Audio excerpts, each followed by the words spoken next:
오늘도 우리 주 예수 그리스도 안에서 잘 될 수밖에 없는 여러분들에게 우리 하나님의 크신 은총과 축복이 함께 하시기를 주의 이름으로 축원합니다.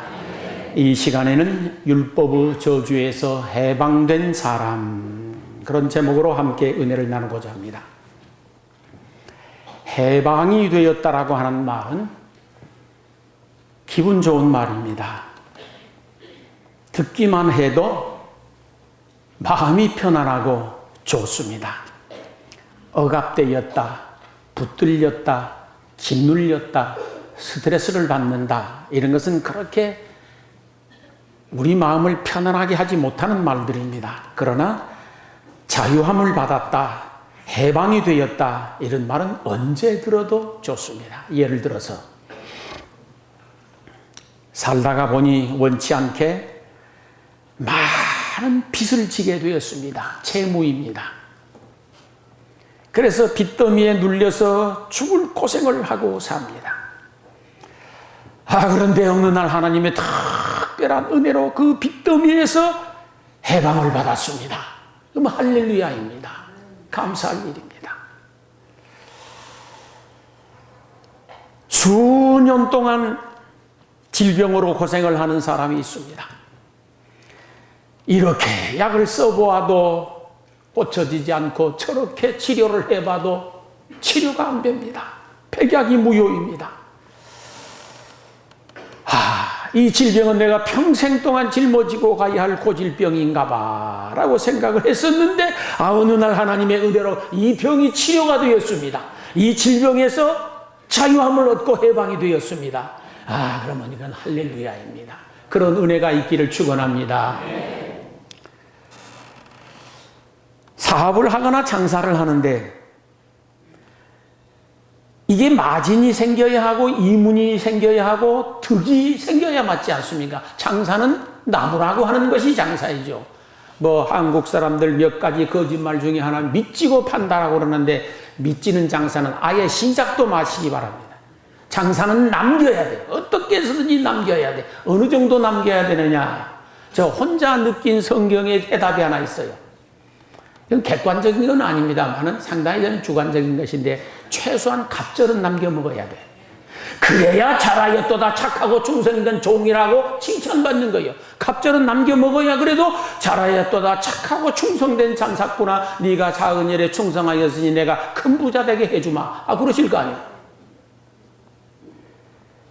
인생을 살다 보면 끝없이 근심과 걱정이 파도처럼 밀려옵니다. 이런 걱정, 저런 걱정, 자식 걱정, 내 걱정, 형제들 걱정, 부모 걱정, 수없는 근심 걱정들이 파도처럼 밀려오는데, 어느 날 이상하게 이 근심과 걱정에서 자유함을 얻고 해방이 되었습니다. 그러면 이건 얼마나 큰 은혜이고 기분 좋은 일인지 모릅니다. 해방이란 말은 언제 들어도 좋습니다. 하나님께서 천지 만물을 창조하시고 아담과 하와를 지으셨습니다. 그리고 그에게는 온전한 해방과 절대 자유를 공급해 주었습니다. 생육하고 번성하고 땅에 충만하고 거리낌이 없습니다. 아픔도 없고 괴로움도 없고 근심도 없고 걱정도 없고 눈물도 없고 탄식도 없고 말 그대로 낙원이고 천국이었습니다.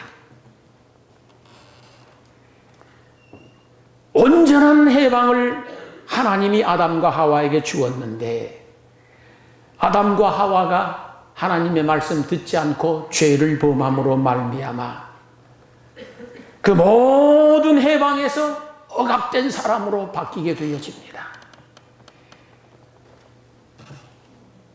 하나님이 놀라운 은혜와 축복을 받아서 번성하고 생육하고 땅에 충만하고 근심 걱정 없는 인생을 살아야 할 아담과 하와가 죄를 범함으로 말미암아 그의 운명이 저주받을 운명으로 추락해 버립니다. 형벌받을 운명으로 추락해 버립니다. 모든 낙원을 다 상실해 버립니다. 하나님의 말씀에 보면 죄의 싹은 사망이라 그렇게 했습니다. 죄의 싹은 죽음입니다. 죄의 싹은 저주라 그랬습니다.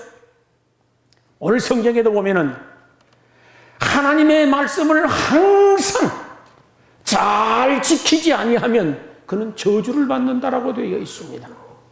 또 다른 성경에 보면은 하나님의 말씀이 수없이 많습니다. 율법이 있고 계명이 있고 율례가 있고 법이 있고 도가 있고 수없이 많은데 그 수없이 많은 계명과 말씀과 율례와 도 가운데서 한 가지만 털끝만큼만 죄를 지어도 그 사람의 죄는 용납되지 않습니다. 하나님은 지은 죄에 대하여서는 철저하게 응징하시고 절대로 묵인하지 아니하십니다. 틀림없이 갚으시고 처치하시고 보응하시는 하나님이시라고 성경에 기록되어 있습니다. 그런데 아담과 하와가 죄를 범함으로 말미암아 사망에 이르게 되어졌었고 저주를 받게 되었습니다. 그것도 영원토록. 그리고 그 아담의 혈통을 이어받은 모든 사람들, 아담이 낳고 또 낳고 또 낳고 그래서 우리가 이 세상에 태어난 것입니다. 아담의 혈통을 이어받은 모든 사람들은 태어날 때부터 죄를 가지고 태어납니다. 왜? 아담의 피 속에 죄가 섞여 있었고 그 피를 이어받았으니 당연히 우리도 죄인으로 태어나는 것이 옳습니다. 죄인으로 태어난 사람은 저주받을 수밖에 없습니다. 율법의 저주에서 자유할 수가 없습니다. 제가 그런 말씀을 간혹 드리는데 우리는 태어날 적부터 죄인으로 태어난 것입니다. 우리가 죄를 지어서 죄인이 된 것 아니고 죄인이기에 죄를 짓는 것입니다. 어쩔 수 없는 거예요, 이게. 그래서 성경에는 우리를 일컬어 본질상 진노의 자녀라 그랬습니다. 어머니 뱃속에 잉태될 때부터 우리는 죄인이요. 이 세상에 태어나기 전부터 죄인이요. 그래서 태어나서 죄를 짓는 것이 옳습니다. 예를 하나 들어보겠습니다. 어느 처녀가 나이가 차서 혼기가 다 되었습니다. 시집을 가야 하겠는데 시집 오라는 총각이 없는 거예요. 이 총각도 싫다, 저 총각도 싫다, 다 싫다는 거예요. 이유인즉 너무 자유민주주의로 생겨먹었다는 거예요. 그래가지고 누가 봐도 도대체 장가갈 마음이 안 드는 거예요. 그래서 고민을 하고 또 고민을 하다 어떻게 해서 시집을 갈까 하다가 항상 궁하면 통하는 거예요. 인생이란. 성형수술을 하기로 했습니다. 그래서 훌륭한 의사에게 가서 비싼 돈 주고 성형수술을 딱 하고 나왔는데 너무 예쁜 거예요. 그냥 할렐루야요. 그러자 그냥 보는 총각들마다 한눈에 반해가지고 서로 장가를 들려고 하는 거예요. 그래서 시집을 갔습니다.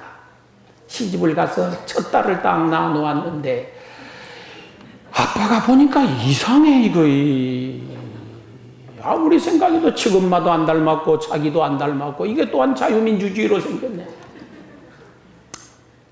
왜 그랬을까? 본래 엄마를 닮아서 그러는 거예요. 이게 성형수술은 가짜인 거예요 지금.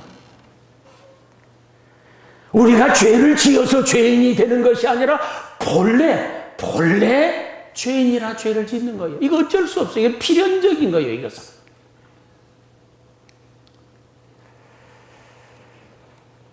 하나님은 그 죄에 대하여서는, 죄과에 대하여서는 철저하게 응징을 하시는데, 그래서 여기에 우리의 고민이 있고, 우리의 갈등이 있고, 우리의 두려움이 있는 것입니다.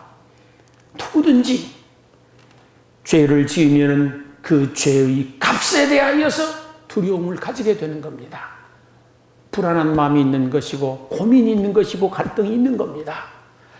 죄를 범하고도 뻔뻔한 그릇이 도인은 없습니다. 세상 사람은 그럴 수 있습니다. 우리에게는 하나님이 주신 거룩한 양심, 선한 양심이 있기 때문에 죄를 지으면 크게 상처를 입고 갈등을 하게 되어 있습니다. 하나님이 그 죄가에 대하여 철저하게 응징하시고 갚으신다라고 하는 사실을 알기 때문입니다. 그래서 사도 바울이 고민을 합니다. 그가 본래 유대교인이었습니다. 그런데 다메섹 도상에서 부활하신 예수님을 극적으로 체험하고 기독교인이 되었습니다. 그리고 이제 그리스도의 사도가 되었는데 하나님 말씀대로 살기 위하여서 얼마나 몸부림을 치고 애를 썼는지 모릅니다. 말 그대로 이를 악물고 혀를 깨물면서 하나님 말씀대로 살려고 부단히 노력을 했습니다. 그런데 안 되는 거예요, 이게. 하나님 말씀대로 살려고 그렇게 애를 쓰는데도 불구하고 안 되는 거예요. 그래서 그가 탄식하며 절규하고 고백하기를 내가 마음으로는 하나님의 법을 육체로는 죄의 법을 섬기는구나. 오라 나는 곤고한 사람이로다. 이 사망의 몸에서 누가 나를 건져내랴. 그게 어디 사도 바울만의 고민이겠습니까? 모든 그리스도인들의 동일한 고민인 줄로 저는 믿습니다. 오라 나는 곤고한 사람이로다. 이 사망의 몸에서 누가 나를 건져내랴라고 하는 이 탄식과 절규는 모든 그리스도인들이 가진 동일한 탄식이고 절규입니다. 그런데 하나님께서 이런 저희들을 불쌍히 여기시어서 율법의 저주에서 해방시켜 주시려고 독생자를 이 세상에 보내주신 줄로 믿습니다. 죄와 사망의 법에서 우리를 자유시키고 우리를 해방시키기 위하여 하나님이 독생자 예수 그리스도를 이 땅에 보내주셨습니다. 우리의 운명을 바꾸고 기구한 팔자를 고쳐주시기 위하여서 하나님이 예수 그리스도를 이 땅에 보내주셨습니다. 놀랍고 측량할 수 없는 사랑입니다. 한번 생각해 보십시오. 하나님이 말씀하시기를 내가 너로 인하여 기쁨을 이기지 못하시겠다고 그렇게 말씀하셨어요. 내가 너로 인하여 기쁨을 이기지 못하시겠다고. 근데 아무리 나를 둘러보아도 앞을 보아도 뒤를 보아도 옆에를 보아도 그렇게 하나님이 나를 쳐다보시고 기쁨을 이기지 못할 만큼 그런 사람이 아닌 것 같아. 그런데도 하나님은 저와 여러분들을 보시고 내가 너로 인하여 기쁨을 이기지 못하겠다고 하시니 그래서 박두만 목사와 하나님 눈에 콩깍지. 다른 것으로 설명이 안 되는 거예요. 하나님 눈에 콩깍지가 끼어서 그냥 그렇게 사랑스럽고 예뻐 보이고 좋아 보이는 것이 옳습니다. 하나님의 사랑이란 이해가 안 되는 사랑인 거예요. 측량할 수 없는 사랑인 거예요. 그래서 초월적 사랑인 거예요. 하나님의 사랑을 다 이해할 수가 없으니까 그렇게 표현하는 것입니다. 하늘을 두루마리 삼고 바다를 먹물 삼아도 다 기록할 수 없다고 표현하지 않습니까? 하나님이 우리를 사랑하사 독생자를 이 세상에 보내주셨다라고 되어 있습니다. 참 사랑이란 무엇이냐? 가장 소중한 것을 드리는 겁니다. 마태복음, 마가복음, 누가복음 여기 보면은 향유옥합을 깨뜨려서 예수님께 그 향유를 부어드리는 사건이 나옵니다. 이 여인이 평생 피땀 흘려서 모은 돈으로 향유를 사서 모았습니다. 그게 재산이거든요. 그런데 예수님에게 큰 은혜를 입었습니다. 그래서 이 은혜를 어떻게 갚을까 생각한 나머지 예수님이 계시는 곳을 찾아가서 그 향유를 예수님께 부어드리지 않습니까? 그것은 예수님에 대한 사랑이었습니다. 자기 인생의 모든 재산이요 그게. 그런데 예수님께 부어드렸습니다. 이때 곁에서 그걸 지켜보고 있던 제자들이 야 이 의사 지금 네가 뭐 하고 있는 것이냐? 왜 그걸 허비하느냐? 사랑으로 드리는 건 허비가 아니고 낭비가 아닙니다. 그런데 제자들은 사랑이 없으니까 주님께 부어드리는 향유를 쳐다보고 그 비싼 것을 허비하느냐고 그걸 낭비하느냐는 것이요. 믿음 없는 사람, 주님 사랑하지 않는 사람은 이 시간이 낭비하는 시간이고 주님을 사랑하는 사람들은 이 시간이 소중한 주님께 드리는 선물이고 그렇습니다.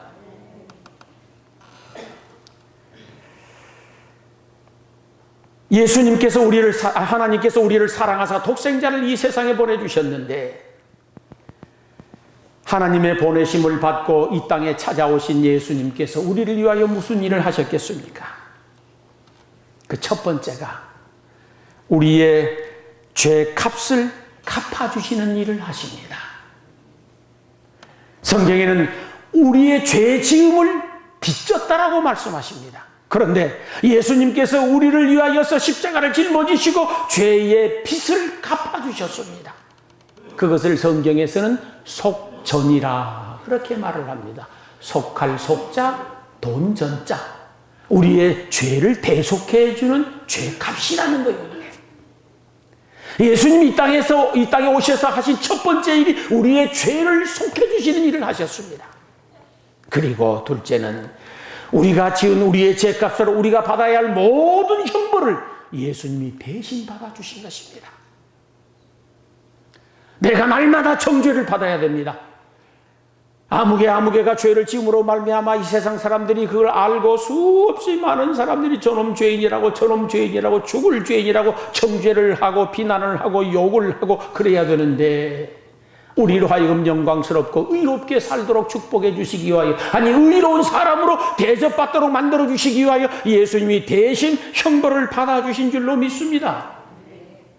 우리가 날마다 우리의 죄값으로 매맞아야 돼요. 만장 앞에서 침뱉음을 당해야 되고, 희롱을 당해야 되고, 조롱을 당해야 되고, 업신여김을 당해야 되고, 발길로 체임을 당해야 되고, 뺨을 맞아야 되고, 채찍으로 맞아야 되고, 그러는데 우리의 모든 형벌을 예수님이 대신 받으시고 형벌 받지 않도록 해주신 줄 믿습니다. 궁극적으로는 우리가 지금 우리의 죄값으로 우리가 지옥에 가서 영원토록 고통을 당해야 하는데, 예수님이 대신 지옥의 고통을 당해주시고 우리로 하여금 천국의 영광을 누리도록 만들어주신 줄 믿습니다. 예수님이 이 땅에 오신 것은 우리의 죄값을 갚아주신 것이요, 우리의 형벌을 대신 받아주신 것이고, 궁극적으로 우리의 운명과 팔자를 바꿔버리신 것이었습니다. 그걸 우리는 믿습니다. 어떤 이유에서든지 이혼을 한 사람이 재혼을 하게 되어지면, 우리 동네뿐만 그런 게 아닙니다. 외국에도 그럽니다. 팔자 고쳤다고 하지 않습니까? 팔자 고쳤다 그래요. 그런데 우리가 예수 믿기 이전에 마귀를 섬길 적에는 마귀의 사람이었는데, 예수 신랑 만나 예수님과 세례를 통하여 결혼을 하게 되어지니까 이제는 예수님의 신랑이 되었고, 예수님의 신랑 된 사람은 모든 팔자가 새롭게 긍정적으로 변화된 줄 믿습니다. 우리 운명이 바뀐 거예요, 완전히. 예수님은 그래서 우리의 운명, 우리의 팔자를 바꿔주시기 위하여 이 세상에 오시어서 십자가를 짊어져 주셨는데, 왜 그렇게 하셨을까? 첫째는 하나님께서 말씀하셨으니까, 둘째는 우리를 향한 사랑 때문이었습니다.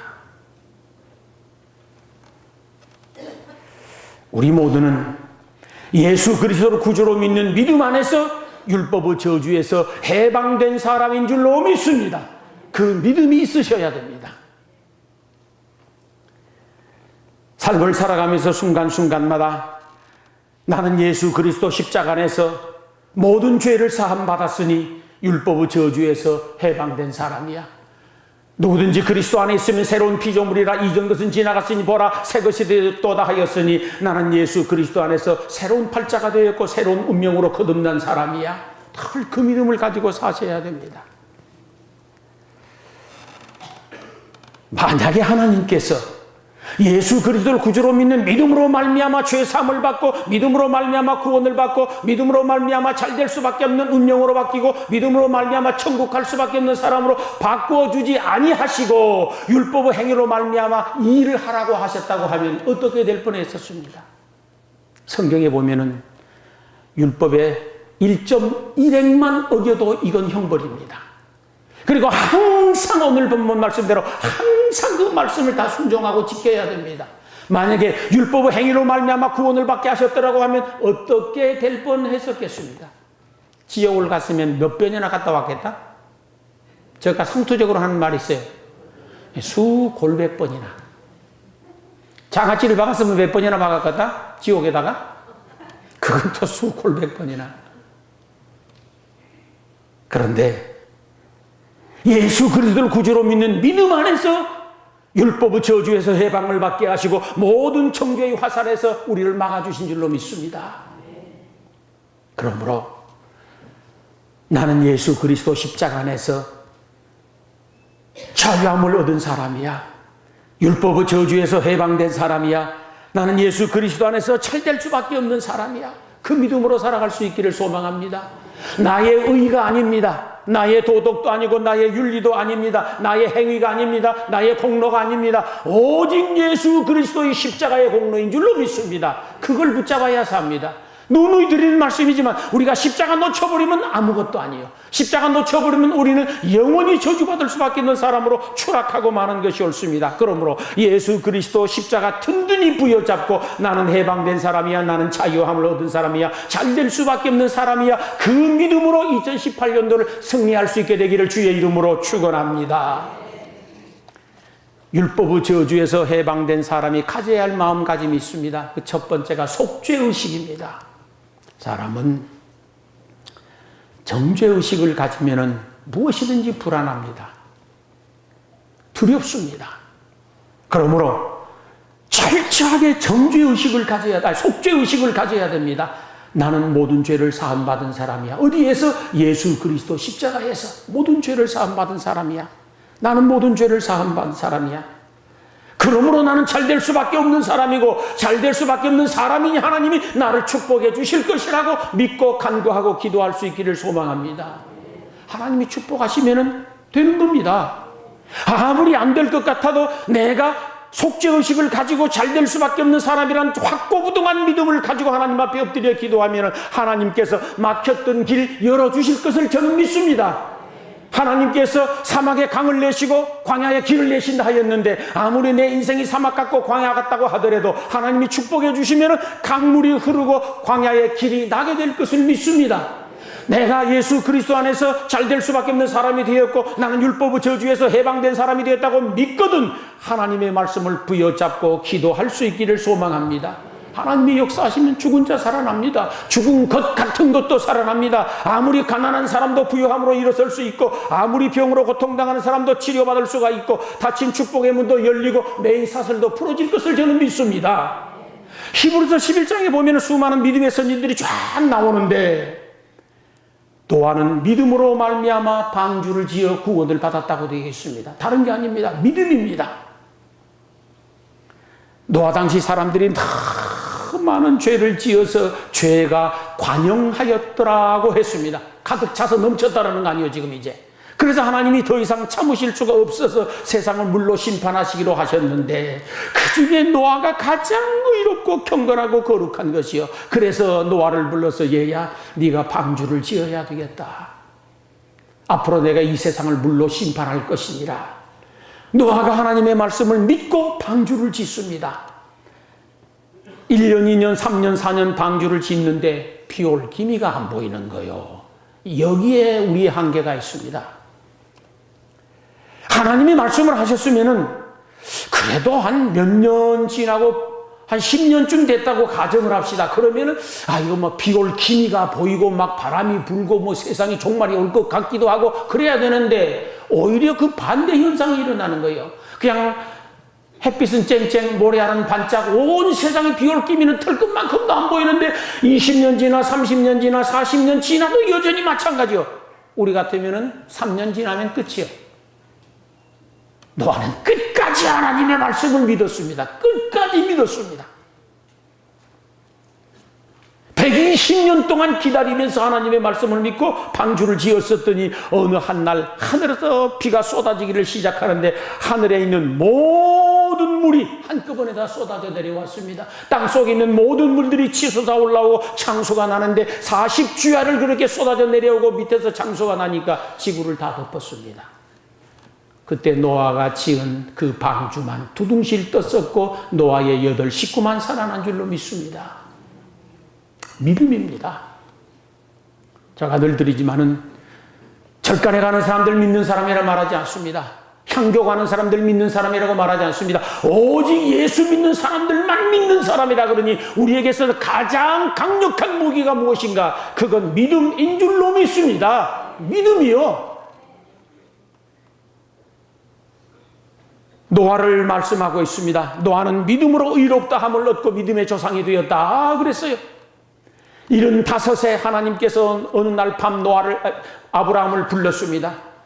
텐트에서 밖으로 나가서 하나님의 음성을 듣고 하늘을 쳐다보니 무수한 별이 깔려 있습니다. 그때 하나님 말씀하시기를 저 하늘의 별을 세어보아라. 아브라함이 셌을 것이에요. 별 하나 꽁꽁, 별둘 꽁꽁, 별셋 꽁꽁, 별넷 꽁꽁, 세다 보니까 못 세겠어. 별 속에 내가 들어있고 내 속에 별이 들어있어. 도대체 몇 개인지 모르겠어. 그러자 하나님 말씀하시기를 너의 자손이 저 하늘의 별처럼 번성하게 될 것이라고 약속하십니다. 할렐루야. 그 말씀을 믿은 거요, 아브라함이. 믿은 거요. 1년 지나 2년 지나 3년 지나 4년 지나 5년 지났는데도 자식 생길 가망은 털 것만큼도 또 안 보이네. 하나님의 시험은 항상 그렇습니다. 보십시오. 우리말에 이런 말이 있어요. 사람 팔자 시간 문제라고 하는 거예요. 하나님이 한 번 역사해 버리시면 놀라운 기사와 이적이 체험되는 줄로 믿습니다.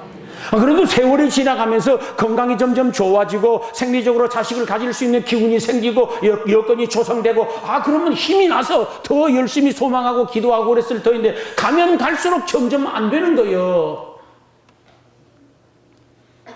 그가 고백하기를 자기 몸에 죽은 것 같음과 사라의 태에 죽은 것 같음을 알았다라고 되어 있어. 이건 생리적으로 부부관계를 못하는 것이며 이미 사라도 아브라함도 자식을 가질 수 있는 가능성이 하나도 없다라는 뜻입니다. 그러나 하나님이 역사하시니까 자식 낳지 않았습니까? 무엇을 보시고? 아브라함의 믿음을 보시고 모세는 믿음으로 홍해를 건넜다라고 되어 있습니다.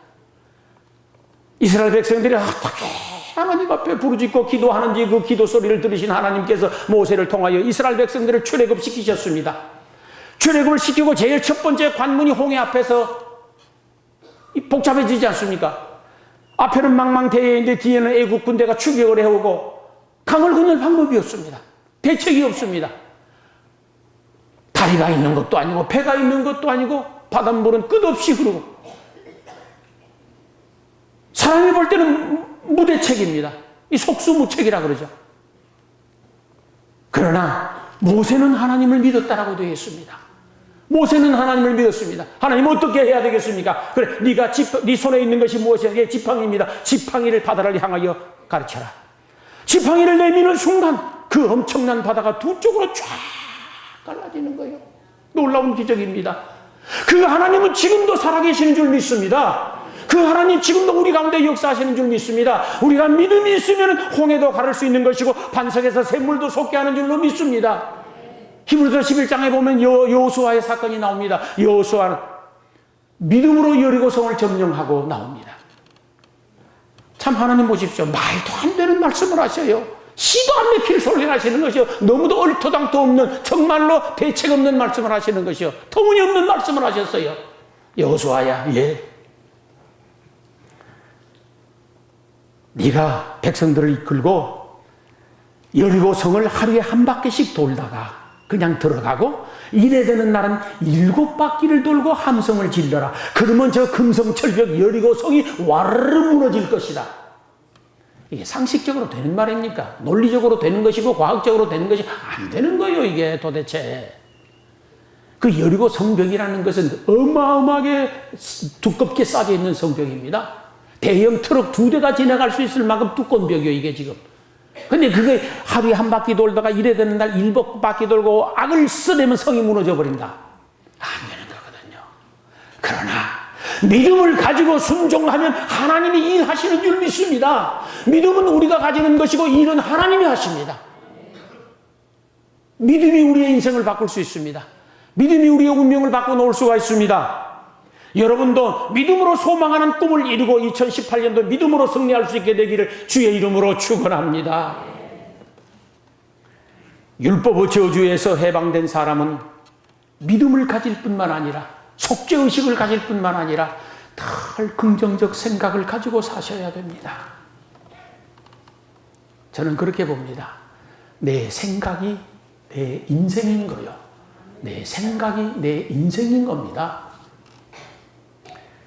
미국의 기상학자 로렌츠가 나비 효과라고 하는 과학 이론과 경제 이론을 발표한 바를 여러분이 잘 아실 것입니다. 이 양반이 일평생 연구한 결과 나비 한 마리가 지속적으로 날개짓을 계속하게 되어지면은 그것이 결국은 거대한 태풍을 일으키더라는 것이에요. 태풍이 일어난 원점을 찾아가서 보니 작은 바람이 일더라는 거예요. 그것이 점점 커지고 커지더니 어마어마한 허리케인을 만들어내더라는 것이요. 이것이 아주 과학적이고 경제적 이론에도 틀림없다라는 것이에요. 사람이 어떤 동일한 생각을 지속적으로 하게 되어지면은 그 결과 엄청난 결과를 창출해낸다는 겁니다.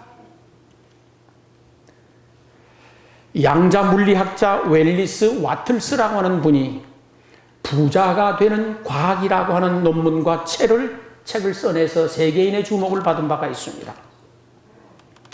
우주 공간에는 음과 양이라고 하는 두 에너지가 가득 차 있는데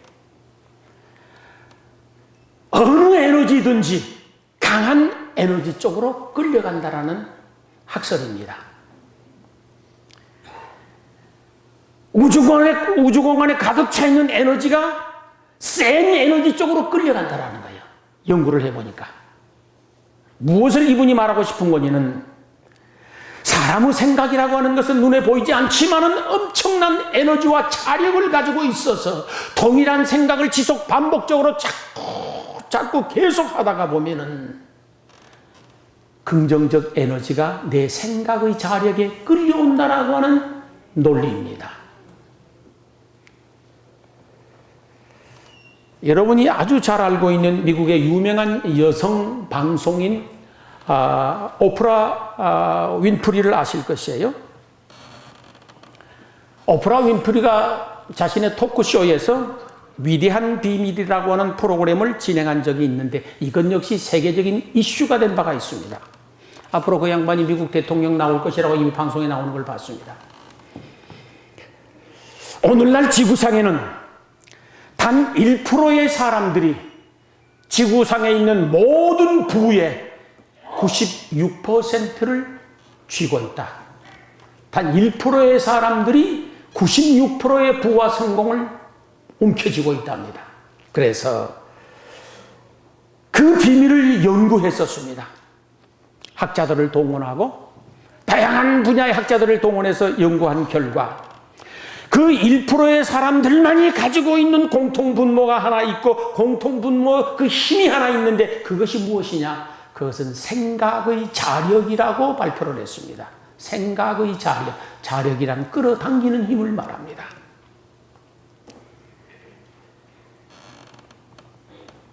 동일한 생각을 계속하고 있으면 그 동일한 생각 때문에 동일한 말을 하게 되어지고 동일한 행동을 하게 되어지고 동일한 길을 찾게 되어지고 그래서 결국은 그 사람들이 그렇게 되더라는 거예요. 끌어당기는 힘이 생각과 마음에 있다라고 발표한 연구 논문입니다, 사실은. 그런데 이 원리를 사람들이 깨닫기 이전에 이미 하나님께서 성경에 다 기록해 놓으신 바예요. 에베소서 3장 20절에 보면은 우리의 온갖 구하는 것과 생각하는 것에 더 넘치게 하시는 하나님이라고 기록되어 있습니다. 하나님은 구하는 것에도 풍성하게 응답하시지만 생각하는 것에 더 넘치게 하시는 하나님이라고 되어 있습니다. 잠언 4장 23절에 보면은 무릇 지킬 만한 것보다 더욱 내 마음을 지키라 이에서 생명의 근원이 남이라고 말씀을 하셨습니다.